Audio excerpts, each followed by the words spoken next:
Pumapasok sina Reka, Ira at Max sa palasyo ni Corey para iligtas si Anna at si Mr. Suko. Nakita nilang nakaharang sa kanilang daraanan ang estatwa ni Maria. Ang estatwa ay may kakayahang tumira ng laser sa anumang bagay na gumagalaw.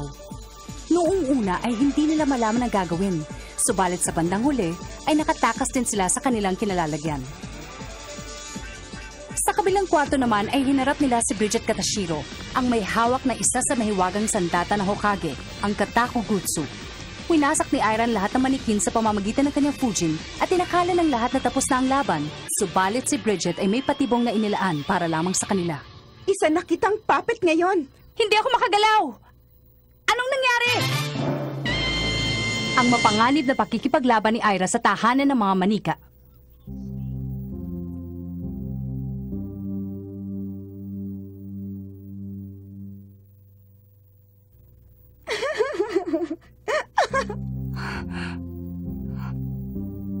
Ano nangyayari sa'yo, Ira? Hindi ko maigalaw! Ang buong katawan ko! Ano? Nagkamali ka. Inakala mong tumitira lang ako basta gamit ang aking espada.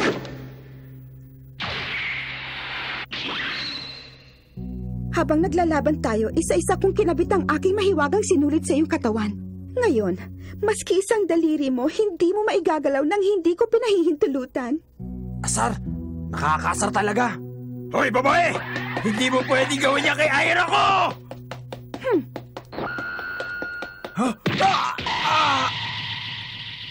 Bakit mo ako sinipa? Magkakapit tayo, di ba?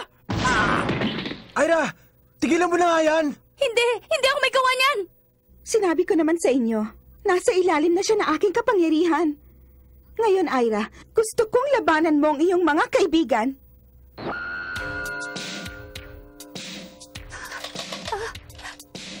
Ira, wag!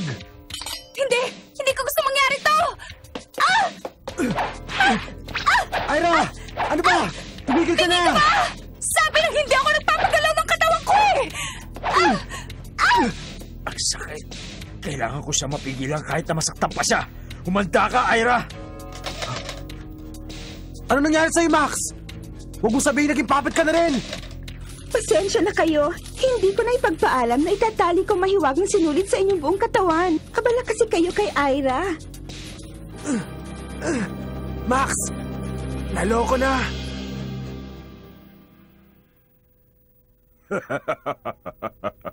Sabihin mo na, sino ba talaga yung tatlong ugok na yun? Hindi na kailangan. Pero Master Corey naman, hindi pa nga ako nagsisimulang paglaruan ng babaeng ito eh. At saka wala pa siyang sinasabi tungkol sa tatlong pangahas na yon. Sinabi ng hindi na kailangan. Inakala ko na ang kanilang kakayahan ay kakaiba dahil taglay nila ang mahiwagang sandata at nalampasan nila si Maria. Pero nagkamali ako. Corey, pwede bang malaman kung anong gagawin mo sa kanila? Huwag kang mag-alala dahil haharapin ko rin sila. Pero wala ng mga buhay.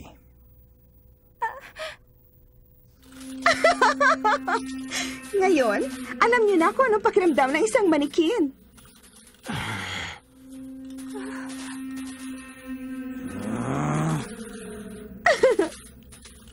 Sige, Primela. Ngayon ay pagkakataon mo na.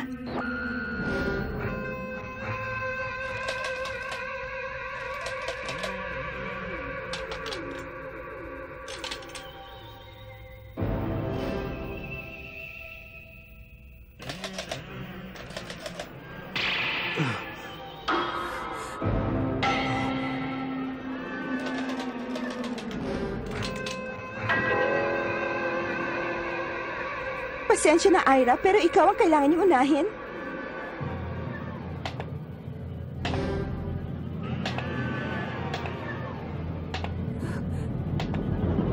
Si Ira, nanganganib. Hoy, bata! Ako na lang ang unahin mo! Nakakaiyak. Isasakripisyo mong buhay mo para sa kaibigan? Hindi ako nakaranas ng ganyang klaseng kaibigan. Ang mga manikang ito, ang lagi kong kasama. Pero winasak yung lahat. Walang kapatawaran yon. Ira! Pasensya ka na, ha? Maliit pa kasi si Primela at hindi pa marunong humawak ng espada. gusto man kitang tapusin kagad, eh hindi naman niya kayang gawin. Tama na! Sisihin niyo ang inyong mga sarili dahil hindi niyo napansin ang mga mahiwagang sinulid. Huli na rin para ituro sa inyo na mahalagang pag-aralan muna ang kilos ng mga kalaban kahit nasa anong oras ng labanan.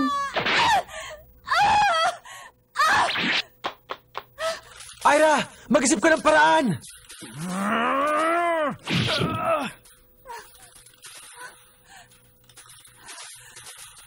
Hindi ko na kaya. Tama na. Ano? Masakit ba? Gusto ko kasing mas marami pang maging sugat mo bago kita tapusin. Tama siya. Napakarami ko na nga sugat. Pero kanina, habang naglalabang kami, alam ko na sugatan ko siya. Hindi lang isa kundi maraming beses pa. Alam ko na hindi niya nailaga ng ilan sa tira ko. Kaya merong mali dito.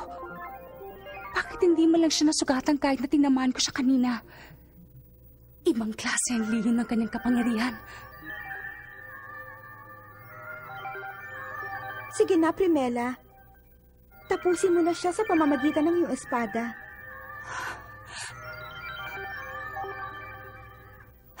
Isa siyang... Ira! Tama na!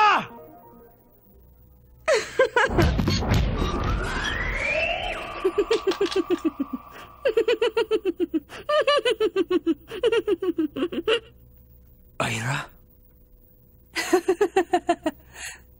Alam ko na. Naiintindihan ko na. Huwag mong sabihin, dahil sa sobrang takot, nasiraan ka na ng bait. Yan ang akala mo. Matino pa rin ako. Sinasabi nila na hindi raw ako mainhin kumilos dahil palagi na lang ako nakikipag-away.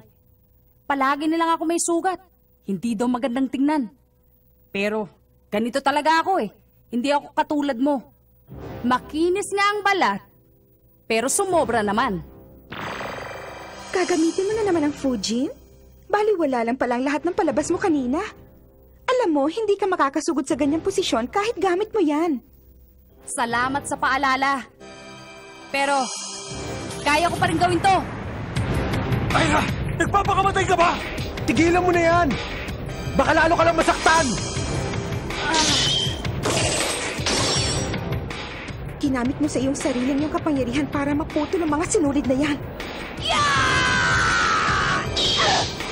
Nakawala nga. Makakalaban ka pa ba sa dami ng iyong sugat? Kahit ilang ulit kaya pa rin kita! Hindi ako patatalo sa'yo!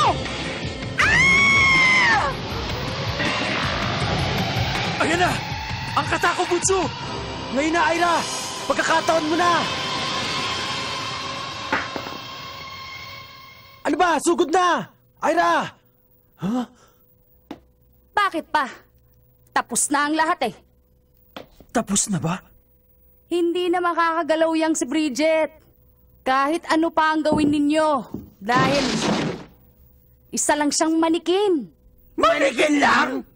Naloko niya tayo ng husto.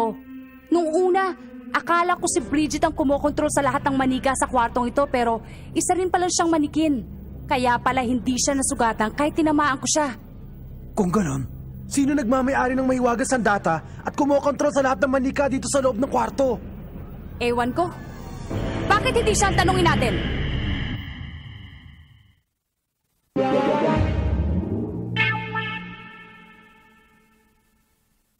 Bakit hindi siya ang tanungin natin? Pinaniwala mo kami na si Bridget ang taong may-ari ng Katakugutsu at ikaw naman ang nagpapanggap na manika niya. Aminin mo na, Primela. Ikaw ang may-ari ng mahiwagang sandata at ikaw rin ang kumokontrol sa lahat ng mga manika. ano ka mo? Yang bubuit na yan? May-ari ng Katakugutsu?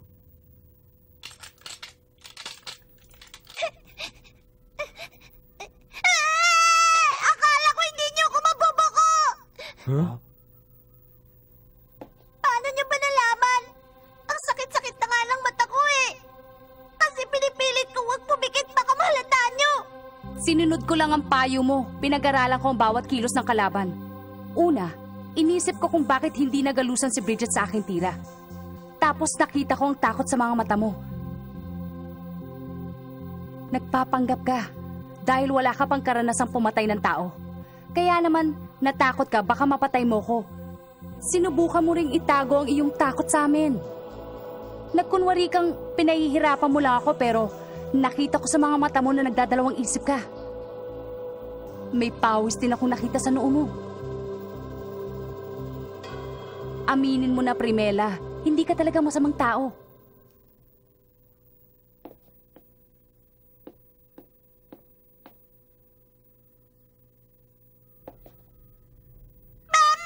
Nanay niya yun? Paano naman nangyari yun? Tahan na, Primela. Hindi naman kami galit sa'yo eh. Ang gusto lang namin malaman kung bakit mo ginawa yon. Noong 1 taon lang, iniwan na ako ng mama ko.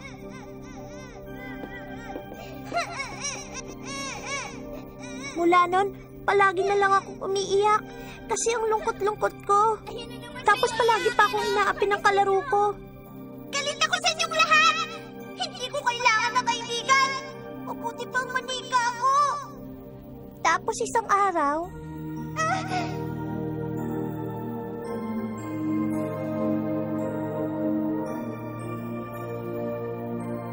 Mama ko! Ayan ang mama ko! Mula nun, lagi ko nang pinupuntahan ng mama ko araw-araw. Gustong-gusto mo ba ang manikang yan? Doon ko nakilala si Kuya Kurey. Mahiwagang bola ito. Tanggapin mo. Ang tawag niyan ay katakugutsu.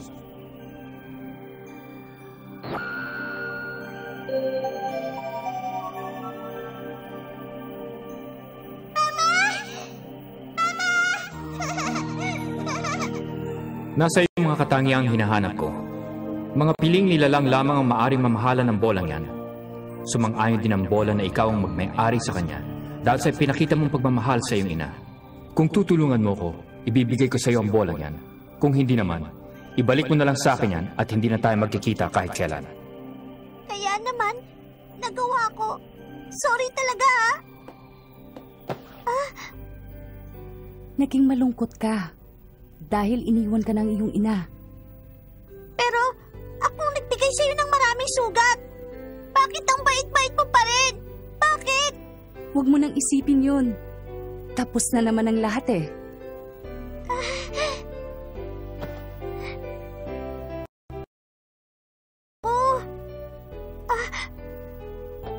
Paano si Kuya Kurey? Hindi ko kayo pwedeng maging kaibigan. Magagalit siya pag nalaman niya nangyari ito. Huwag ka na mag-alala. Kahit na magalit pa sa'yo yung Kurey na yan. Kaming bahala dahil kakampi mo na kami. Talaga? Hindi na kayo galit sa akin ngayon? Hindi mo naman kasalanan eh. Si Kurey ang dapat sisihin dahil sinamantala niya ang pagmamahal mo sa iyong ina, lalo na nang mawala siya sa piling mo. Kurey! Kurey! Alam mo ba? Ano ba ang problema, Lorcan? Bakit ka nagmamadali? Hindi mo ba nakita na talo ng babae si Bridget Katashiro, yung puppeteer? Gusto mo na bang pahirapan ko ang babaeng ito, Master Kurey? Para sabihin sa atin kung sino talaga ang mga kaibigan niya? Tigilan mo na yan, Gideon. Lorcan, buksan mo ang kulungan sa ikalawang palapag. Ha? Ano ka mo? Sigurado ka bang yan ang gusto mong gawin sa kanila? Anong ibig niya sabihin? Ha? Aalis na ako ha? Isang tao na mabangis sa pinakamabangis na hayop ang nakakulong doon. At kapag sinubukan mong lumapit ng husto, aatakihin ka niya. Maski kami hindi lumalapit sa takot na baka sugurin niya. Ano ba? Kawili-wili talagang tignan ng mga kaibigan mo. Ngayon pa lamang ako makakakita ng isang baguhan na gumagamit ng isang mataas na uri ng mahiwagang sandata. Reka.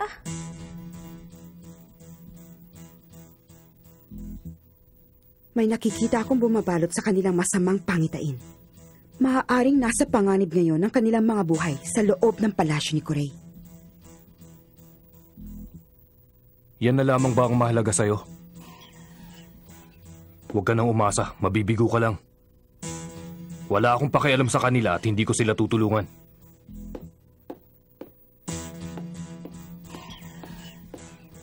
Dylan Mikagami. Kung makukumbinsi ko lamang siya, malaki ang maitutulong ng kanyang kapangyarihan kay Reka.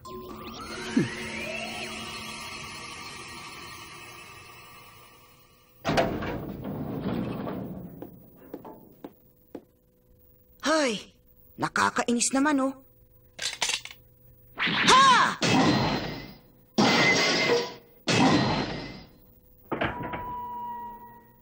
Manghuli ka raw ng 3 bubuit, sabi ni Corey. Matagal ka na rin nakakulong dito, di ba? Pagkakataon mo na ngayon para makalabas.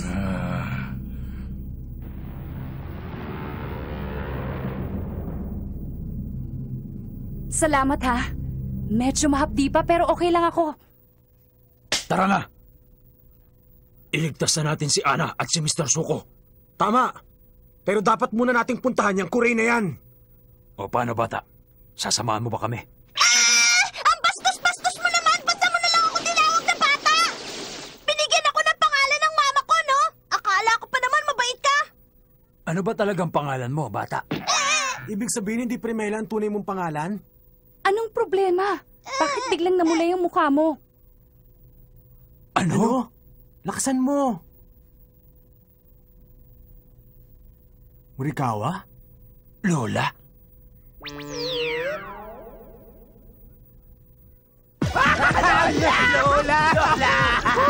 Lola, paano po Lola? Ibig sabihin may apo ka na. Ibang klase talaga tong dalawang to. Alam nila na malungkot yung bata dahil sa pagkawala ng kanyang ina pero pilit pa rin nilang pinasasaya. Ha? Nagkamali yata ako. Okay. Wow, ang sarap! Matagal ko na rin pinangarap na makasakay sa balikat eh. O sige, diyan ka lang hanggang sa makita natin ang prinsesa ko ah. Yay! Pumunta na tayo ngayon sa taas. Ano yun? Lumilindol! Hindi ganun eh. Sa taas. May elepante ba sila sa itaas? Alam ko na, yan na yung mama. Huwag masyadong mahigpit, Lola. Sino ba yung sinasabi mong mama? Bilisan natin, umalis na tayo dito. Baka maabutan pa tayo ng mama. Hindi kita maintindihan eh. Pero sige, alis na tayo dito. Sige, tayo na.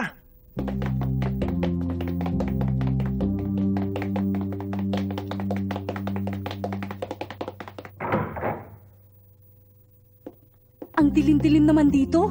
Halos wala akong makita eh. Teka, Lola. Sigurado ka ba na ito ang daan papunta sa itaas? Kailangan nating dumaan dito para makaakyat sa taas. Ah! Kaya lang, andyan na yung mama! Sino ba yan?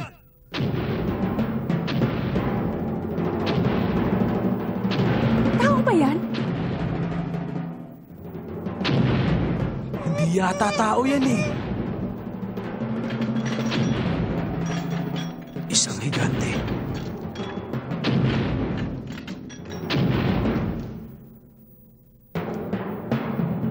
Hoy! Sino ka ba talaga? Ang pangalan niya ay Tadeo. Anong klaseng tao yan? Mamamatay tao yan at kinulong ng 200 taon. Kinuha siya ni Kuya Corey para gawing bodyguard. Sobra naman yata ang lakas niya.